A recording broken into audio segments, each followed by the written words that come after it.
इस न्यूज के प्रायोजक है Aaradhya hospital, Udaipur road, front of Kundan motor, Aspur, Dungarpur. नमस्कार, आप देख रहे हैं न्यूज 24 पब्लिक लाइव। मैं हूं नेपाल सिंह राठौर। हमारा साथ हैं आसपुर विधानसभा के वर्तमान विधायक भाजपा के गोपीचंद जी मीणा। हम इनसे जानना चाहते हैं कि पिछले 5 साल में आपने आपके क्षेत्र के विकास को लेकर क्या काम किए। सबसे पहले न्यूज 24 पब्लिक लाइव पर आपका स्वागत है। सर, अब वापस आगामी राजस्थान में विधानसभा चुनाव को लेकर बिल्कुल बच चुका है। लोग ये जानना चाहते हैं कि आपने आसपुर विधानसभा क्षेत्र के लिए पिछले 5 साल में क्या कार्य किया। लोगों का ये आरोप है कि पिछले 10 साल से आप आसपुर क्षेत्र के विधायक हैं, तो सबसे पहले तो आप अपना विकास को लेकर आपने आसपुर क्षेत्र के लिए क्या काम किया, ये बताएं।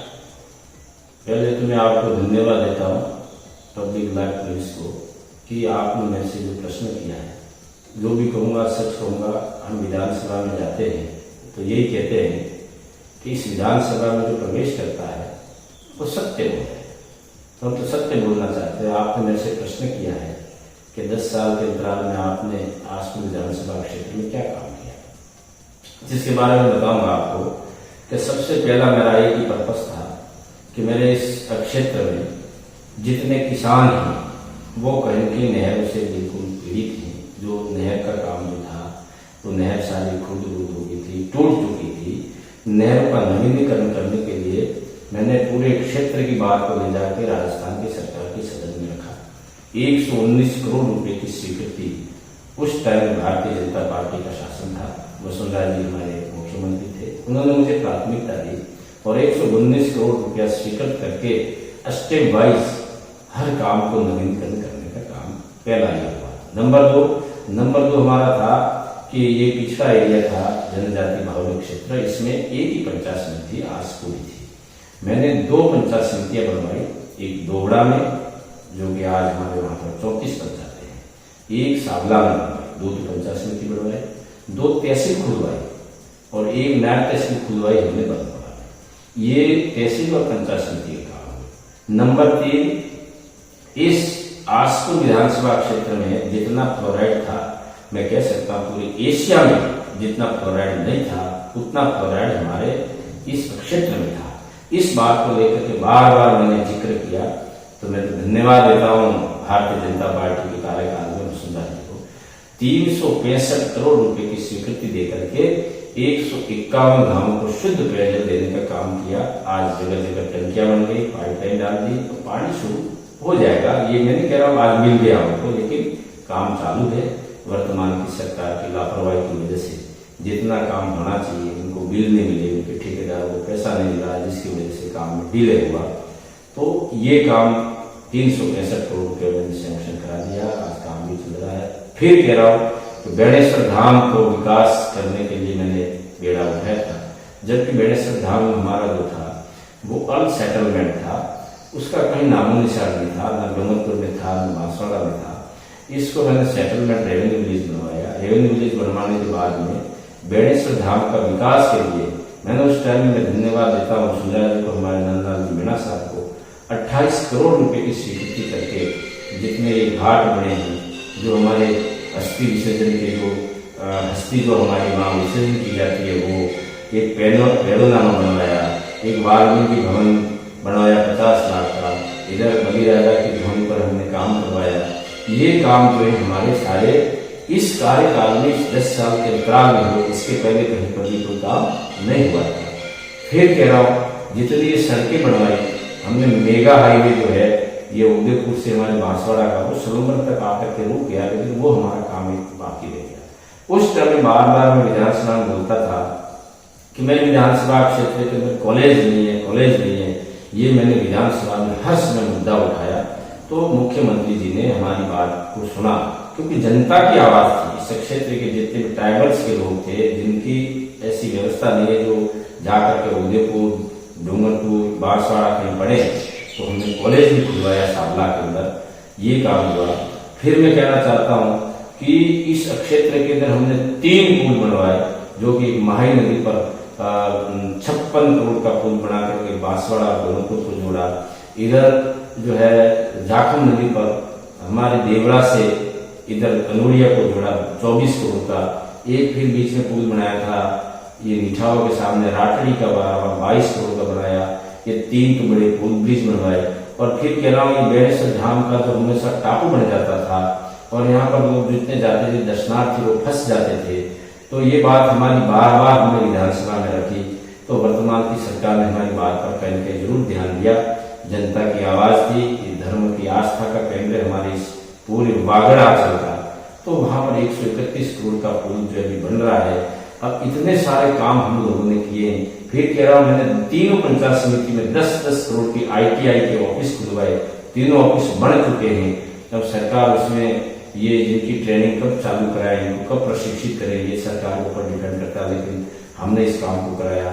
जगह जगह आज की तारीख में एक भी सड़क ऐसी आपको टूटी नहीं मिलेगी जो आज को विधानसभा क्षेत्र में सारी पेवर सड़कें करवाई। हमने कोई काम में कसर नहीं छोड़ा है।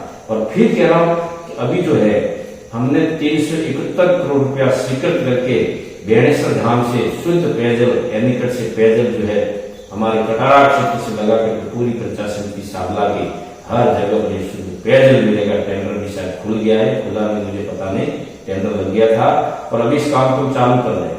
ये जल शक्ति योजना हमारे विजय सिंह जी जो है, शेखावत साहब जो है, जिन्होंने हमको ये बजट दिया है, तो कई एनीकट भी बनाए हम लोगों ने। हमने कोई कसर नहीं छोड़ी है। कोई हमारा विपक्षी बोल सकता है हमने कोई काम नहीं किया, हम उसके बारे में कोई जिक्र नहीं करें, हम सिर्फ काम करने में विश्वास करते हैं। जैसा कि पूर्व में जो पिछले विधानसभा चुनाव हुए थे उसमें बीटीपी पार्टी, भारतीय ट्राइबल पार्टी ने इस क्षेत्र में चुनाव लड़ा था और उन्होंने भी आपके ऊपर गंभीर आरोप लगाए थे कि हमारे क्षेत्र में विधायक ने कुछ काम नहीं किए। ऐसे में भारतीय ट्राइबल पार्टी को लेकर भी आप क्या कहना चाहेंगे? देखो, भारतीय ट्राइबल पार्टी वो भी ट्राइबल के लोग, मेरे ही भाई, कोई दूसरे नहीं है।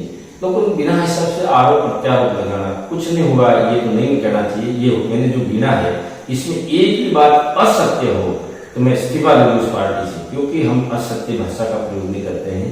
ट्राइबल पार्टी तो हमेशा इनके, आज पहले तो ट्राइबल पार्टी बनाई थी इन्होंने BTP, और अब जो है इन्होंने वापस एक BAP बना दी। क्या आवश्यकता पड़ी भाई? तुम जिस पार्टी में थे उसमें रहकर के काम करो। ये तो इनका दोनों MLO की एक मंशा थी। इनके वो ऐसे एक रूल्स बना रखा था कि जो एक बार चुनाव लड़ता है उसको दोबारा टिकट नहीं मिलेगी। इनके निजी स्वार्थ के खातिर उन्होंने BAP पार्टी बनाई। भाई जो भी चुनाव लड़ रहा है, मेरा भाई लड़ रहा है, चाहे कांग्रेस से लड़े तो भी आदिवासी लड़ रहा है, BJP से लड़े तो भी आदिवासी लड़ रहा है, इधर BTP से लड़े तो भी आदिवासी लड़ रहा है, BAP से लड़े तो भी आदिवासी लड़ रहा है। तो हम तो चुनाव, तुम आदिवासी लड़ रहा है ना, तो तुम यदि तुम्हारे अंदर इतनी एबिलिटी है तो तुम इस पार्टी को दल बदलू क्यों करते रहते हो? आदिवासी समाज के जो नेता हैं, BAP हैं, BTP से हैं, उन लोगों का राष्ट्रीय जो दल है, कांग्रेस है, BJP है, उन पर यह आरोप है कि आदिवासियों का शोषण किया। तो आखिर आदिवासियों का शोषण कैसे हुआ?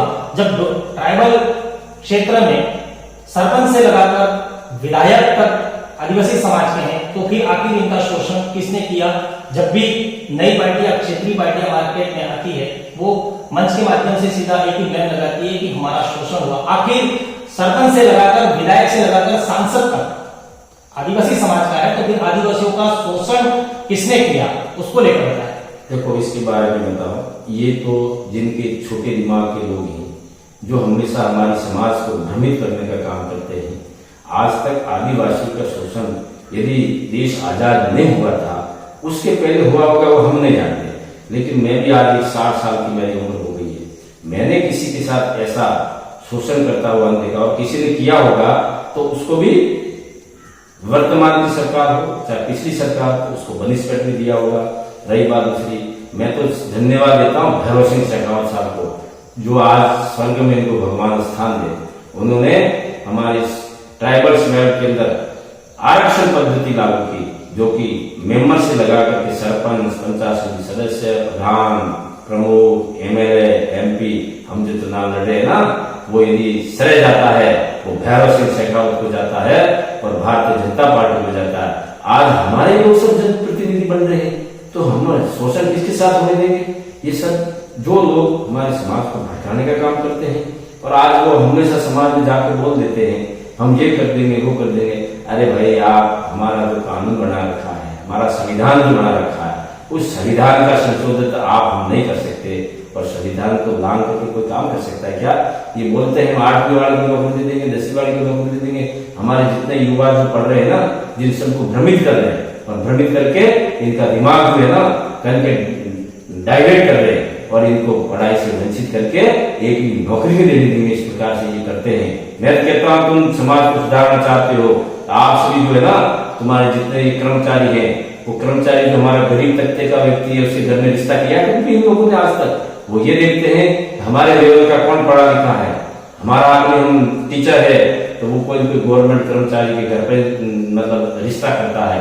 तुम चाहते हो जाति को उठाना, उठाइए, हम भी चाहते हैं, लेकिन कब उठता है जो धरातल पड़ा होगा उसको हम कैसे उठाए, उसके घर में तुम रिश्ता करिए, रिश्ता करोगे हम भी जानेंगे कि तुम लोगों ने गरीब आदमी को उसका घर में ऊपर उठाने का काम है। वो ऊपर नहीं उठाता भाई साहब, ये सब नवी बातें हैं।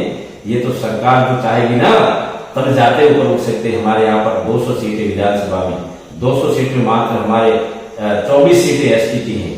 हम 24 सीट वाले एमएलए सब जीत के भी चले जाएंगे और सरकार के खिलाफ जाएंगे तो क्या हमारा विकास हो जाएगा? क्या जैसा कि आपने बताया कि हम 24 विधायक हैं, तो क्या 24 विधायक देश विधानसभा में जाकर अगर किसी कानून को बदलवाना चाहे तो बदलवा सकते हैं क्या? नहीं बदल सकता। वहां पर 2/3 बहुमत होता है, जब जाते वहां पर सरकार उसका समर्थन करती है और फिर वो विधेयक संशोधन होता है। ये तो सब नवी बातें हैं, हमारी बोली बाली जनता को बहकाने का काम करते हैं। और मैं कहूंगा, मेरे क्षेत्र की जनता से कहना चाहूंगा, आप किसी भी प्रकार से किसी के बहकावे में नहीं आए, और ये धर्म को साथ में लेके चलने वाली पार्टी है। हम हिंदुस्तान में हमने जन्म लिया, यहाँ पर परमात्मा ने 10 अवतार दिए, 24 वर्ष दिए। धर्म के विरोध बोलने वाले लोग कभी भी ऊपर नहीं उठ सकते, मैं आपको भरोसा दिलाता हूँ। जैसा कि आपने धर्म को लेकर बताया, तो कुछ लोग धर्म को लेकर भी आदिवासी समाज के बारे में ऐसा बोल रहे हैं कि आदिवासी हिंदू नहीं है। उस मुद्दे को लेकर आप क्या कहना चाहेंगे? देखो साहब, ये हिंदुस्तान सनातनी है। हम इस पृथ्वी के बाद में सनातन धर्म की उत्पत्ति हुई है। ये सनातन धर्म को कोई खत्म नहीं कर सकता। इस भारत देश में उतार चढ़ाव के बहुत प्रसंग देखे। यहाँ पर मैं बताऊं आपको, पुर्तगाल आया, मुगल आया, अंग्रेज आया, सबने हमारे धर्म को खत्म करने का काम किया, लेकिन ये धरती भगवान की है और इस धरती पर कभी भी सनातनी धर्म खत्म नहीं हो सकता। हम हिंदुत्व की बात करते हैं, हिंदुस्तान में रहते हैं और हैं हिंदू, सभी हिंदू। हमने किसी मुसलमान को ये नहीं कहा कि तुम हमारे इस देश से मत रहो, मुसलमान भी हमारा भाई है, लेकिन उनको भी किसी ने भड़का करके उनको एक दूसरा धर्म स्वीकार करा दिया। हिंदुस्तान में हिंदू धर्म नहीं मानेंगे, किसको मानेंगे उनको? और ये परमात्मा ने जब भी विचार देश भारत की भूमिका पर लिया था, सनातन धर्म को बचाने के लिए किसी देश में धर्म नहीं लिया, उन्होंने अवतार नहीं दिया। उसका कारण यही है, ये धरती ही भगवान की और ये धर्म प्राण देश माना जाता है भारत जो है। आगामी विधानसभा चुनाव में आपको क्या लगता है कि भाजपा इस बार आपको टिकट देगी? देखो, ये बात मैं इसलिए नहीं कहूंगा, ये हमारे ऊपर के जो लोग हैं, हमारे कमेटी है, हमारे जो ऊपर के राष्ट्रीय नेता हैं, हमारे प्रदेश के नेता हैं, उसमें सारा विश्लेषण करेंगे, देखेंगे कि कौन आदमी हमारे इस सीट को निकाल सकता है, सबको साथ में लेके चल सकता है, सबका भाईचारा, एक दूसरे का प्रेम बांट करके जो चलता है, ऐसे वो टिकट देने का काम हमारे हाथ में है, वो काम तो ऊपर वालों के हाथ में है। हमको टिकट मिलेगी तो हम चुनाव लड़ेंगे, और हमारा संगठन ये कह देता है कि गोपी चंद बैठ जाओ, तो हम तो संगठन की बात को हमेशा सर्वोपरि मानते हैं, तो काम करने के लिए तैयार है पार्टी। जैसा कि आपने बोला कि संगठन अगर मना कर देगा कि मैं बैठ जाऊंगा, क्या पार्टी के बागी बनेंगे या संगठन जिसको भी टिकट देगा उसके साथ मिलकर आप काम? नहीं, हम तो काम करेंगे, हम इस संगठन के बागी नहीं हो सकते। संगठन हमारा सर्वोपरि होता है। संगठन ने मेरे को 2 बार एक किसान लड़का था, उसके खिलाफ नहीं जा सकता। अगर पार्टी आपको टिकट देती है तीसरी बार, तो जब आप अगला इलेक्शन लड़े थे, आपके सामने भारतीय ट्राइबल पार्टी, कांग्रेस और बीजेपी त्रिकोणीय मुकाबला था, लेकिन अब की बार के चुनाव में बीटीपी भी मैदान में उतरेगी, बीएपी भी, भारतीय आदिवासी पार्टी भी मैदान में उतरेगी। तो वहीं आम आदमी पार्टी ने भी डूंगरपुर में अपने कदम रख लिए हैं और आम आदमी पार्टी भी राजस्थान में सभी जगह विधानसभा चुनाव में उतरेगी। तो आपके आसपुर विधानसभा सीट को लेकर कितना चुनौती भरा मानते हैं आपको ये आपकी बार का इलेक्शन, उसको लेकर बताएं। मेरा तो ये कहना था, आसपुर की जनता जो है, जो भी निर्णय लेती है, हमारी कार्यशैली से, हमारे विकास से, हमारे व्यवहार से, तो मुझे टिकट देते आज पूरी जनता भी निर्णय करेगी कि ये कैसा आदमी था, कैसी पार्टी है। तो वो हमारे हाथ में नहीं, जनता के हाथ में है। और जनता, मुझे पूर्ण भरोसा है, हमने आज तक किसी का भला तो मैंने किया नहीं किया वो तो मैं नहीं जानता, लेकिन हमने किसी का बुरा नहीं किया है, ये मैं आपको भरोसा दिला सकता हूँ। क्षेत्र में सामाजिक समरसता को लेकर आपका क्या बिहेव रहेगा अगर अगली बार आप विधानसभा चुनाव जीत कर आते हैं तो? हमारा तो ये है, हमने आज तक, हम तो संघ के साथ में रहते हैं, संघ की परिभाषा में बैठते हैं, सुनते हैं। तो मैं आज से करीब ITC OTC वगैरह हमने सब कर रखी है, उस गाइडलाइन पर चलते हैं। हमने सिर्फ नर और नारी दो ही समझे हैं, जात हमने कोई मानी नहीं। और हमारा समरसता का भाव शुरू से है, बना रहेगा। हर व्यक्ति के लिए हम हमेशा सुख दुख में जाके खड़े रहेंगे, ये कह सकता हूँ। बाकी ऐसा कर देंगे, वैसा कर देंगे, फांकने का काम हम नहीं करते, सिर्फ काम करने का काम करते हैं। तो धन्यवाद। ये थे हमारे साथ भाजपा के वर्तमान विधायक, पिछले 10 साल से आसपुर विधानसभा से विधायक रहे गोपीचंद जी मीणा, जिन्होंने, लोगों ने आरोप लगाया था कि क्षेत्र में विकास नहीं किया। आखिर इन्होंने कितना विकास किया ये बताया। आखिर भाजपा इन्हें टिकट देती है तो लोगों के साथ मिलकर, लोगों की भावनाओं के साथ सामाजिक समरसता को रखते हुए चुनाव लड़ेंगे। अगर पार्टी टिकट नहीं देती है, आलाकमान का फैसला रहता है, तो जो भी कैंडिडेट पार्टी देगी उसको सहयोग कर उसको जिताने का भरसक प्रयास करेंगे एवं पूरे क्षेत्र में अपनी विधानसभा में सामाजिक समरसता को बनाने का काम करेंगे। न्यूज 24 पब्लिक लाइव से नेपाल संघ राठौड़ की रिपोर्ट। नमस्कार। न्यूज 24 पब्लिक लाइव चैनल को सब्सक्राइब, लाइक